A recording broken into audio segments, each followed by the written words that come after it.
মিয়ানমারের রাখাইনে সাম্প্রতিক সহিংসতার পর গেল কয়েক মাসে নতুন করে ৮০,০০০-এরও বেশি রোহিঙ্গা বাংলাদেশে প্রবেশ করেছে বলে জানিয়েছেন প্রধান উপদেষ্টা ডক্টর মোহাম্মদ ইউনুস।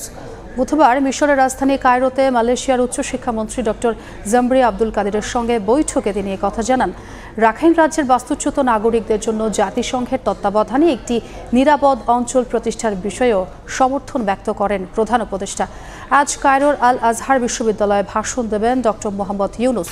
এছাড়া D8 সম্মেলনে স্বাগত বক্তব্য দেবেন তিনি। শীর্ষ সম্মেলনের ফাঁকে কয়েকটি D8 সদস্য রাষ্ট্রের সরকার প্রধানের সঙ্গে দ্বিপক্ষীয় বৈঠক করার কথা রয়েছে প্রধান উপদেষ্টার।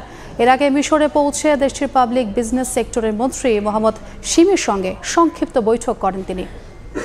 প্রফেসর ইউনুস যেহেতু বাংলাদেশ D8 এর বর্তমানে কারেন্ট চেয়ারম্যান, উনি হ্যান্ড ওভার করবেন চেয়ারম্যানশিপ ইজিপ্টের সাথে।